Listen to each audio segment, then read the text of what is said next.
गुरुदेव ने कहा कि जब आपका इलाज औषधियों से ना हो, जब आपका इलाज किसी भी डॉक्टर से ना हो, जब आपका इलाज किसी भी आयुर्वेद चिकित्सक से ना हो और रोग बराबर शरीर में बना हो, उसके लिए क्या इलाज है? उसके लिए इलाज आचार्य कुंद भगवान ने लिखा है। ऐसा साधन भी है कि एक भी औषधि नहीं खानी पड़ेगी, किसी भी प्रकार के डॉक्टर के पास नहीं जाना पड़ेगा। कि अगर आप रोग मुक्त नहीं हो पा रहे हैं, हजार लाखों दवाइयाँ खाने के बावजूद, पीठ का, पेट का, सिर का दर्द नहीं जा रहा है, आपको लाख खाने के बावजूद आपके कब्ज की शिकायत ठीक नहीं हो पा रही है, आपके सारे उपक्रम करने के बाद आपका कैंसर, टीबी ठीक नहीं हो पा रहा है, आप क्या करिए? कुछ सूत्र दिए, 7 साधन बताए। आप कभी आगम ग्रंथों में टटोलिएगा, मैं 7 साधन के नाम बता देता हूं।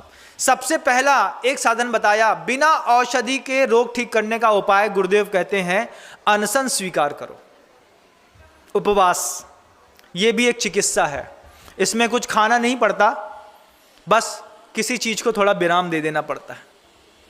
इससे क्या होता है, जब आप उपवास करते हैं तब आपके अंदर का पूरा जितना फैट है, जितना कार्बोहाइड्रेट है, जितना प्रोटीन एक्स्ट्रा जमा हुआ है, ये उपवास के दिन रिलीज होकर के एनर्जी में डाइवर्ट हो जाता है।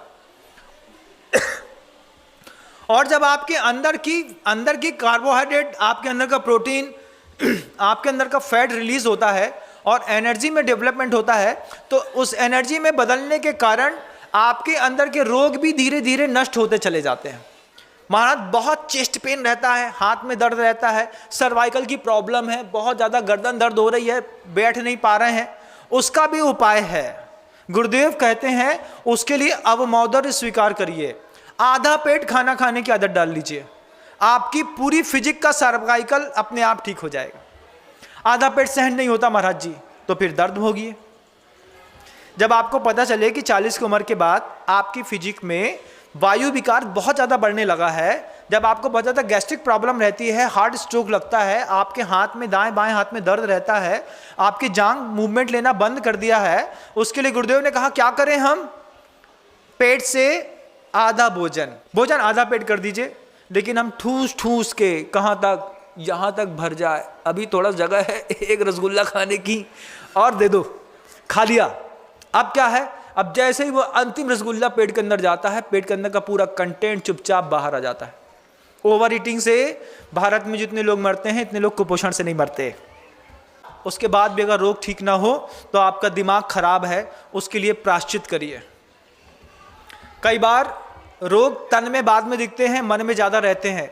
बहुत ज़्यादा हिंसा करने का भाव हो रहा हो, बहुत ज़्यादा ईर्ष्या परेशान कर रही हो, बहुत ज़्यादा लोभ परेशान कर रहा हो, हाव में लगे हैं, उस वक्त गुरुदेव कहते हैं प्रायश्चित करो, प्रत्याख्यान करो, मैं इस चीज का त्याग करता हूं। त्याग करने से क्या होगा? कम से कम तत्संबंधी आसक्ति उतनी देर के लिए छूट जाएगी। आज आप देखिएगा पूरी दुनिया में किस तरीके से आप नेटवर्क मार्केटिंग होने लगी है। अमेजोन से और दुनिया भर की चीज से, फ्लिपकार्ट से आप लोग सामान खरीदते हैं कि नहीं? खरीदते हैं महाराज जी। छोटा सा संकल्प कर लो पूरे परिवार को, घर को सुख करने के लिए। क्या छोटा सा संकल्प है?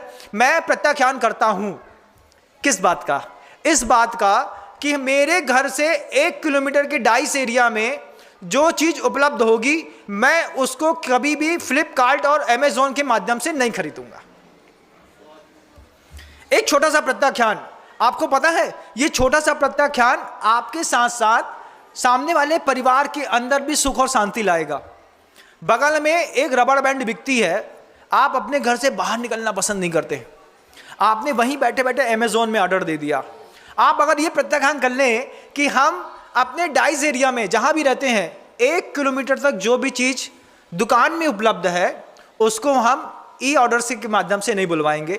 इससे कई व्यापारी बच जाएंगे, कई लोगों का घर बच जाएगा और आपकी मानसिकता स्वस्थ हो जाएगी। और थोड़ा घर से बाहर निकलोगे, धूप लगेगी तो थोड़ी त्वचा के विकार भी खत्म हो जाएंगे। बंधुओं, बहुत सारी चीजें मिलती हैं, बस सोच समझ की बात है। तो आप अनशन ले लीजिए, आप अवमोदर ले लीजिए, आप प्रत्याख्यान कर लीजिए, आप प्रायश्चित कर लीजिए, आप थोड़ा सा कायक्लेश कर लीजिए। कायक्लेश कहते हैं फिजिकल एक्टिविटीज को। अब 24 घंटे एसी के नीचे बैठा हुआ व्यक्ति, फिजिक तो खराब होगी, थोड़ा सा फिजिकल वर्क कर लें, ऊपर नीचे आगे पीछे। 8 किलोमीटर दौड़ने की आदत बना ले, 6 किलोमीटर। 40 के बाद 6 किलोमीटर रोज रनिंग करनी है। कभी भी हार्ट में स्टंट डालने की जरूरत नहीं पड़ेगी। छोटा सा काम था काइक्लेस का कि इतना पसीना बहाएंगे कि पूरा का पूरा शरीर पसीने से तरबतर दिन में कम से कम 1 बार हो जाए। लेकिन पसीना आते ही साथ उसमें बैड स्मेल आती है, क्योंकि बैड खाते हैं तो स्मेल भी बैड आती है। वो सहन नहीं होती तो डीओ लगा लेते हैं।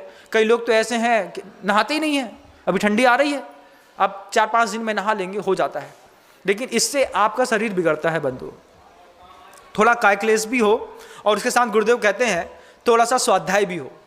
जब गुरु की देशना नहीं मिल रही हो, जब आपके लिए आपका अंतर्मन काम नहीं कर रहा हो, जब घर के अंदर राग द्वेष बहुत ज़्यादा बड़े हो, तो राम नाम का जाप भी आपके परिवार की स्थिति संभाल लेता है। सामूहिक मंत्र जाप का नियम ले लो कि हम स्वाध्याय नहीं कर पाएंगे, कोई बात नहीं, हम घर के प्रत्येक सदस्य बैठ करके कमरे के अंदर सबका बैठना 7 बजे 8 बजे अनिवार्य है। और बड़े बाबा के नाम की 3 माला का नियम ले लो। ओम ह्रीम श्रीम क्लीम एम बड़े बाबा अरहम नमः।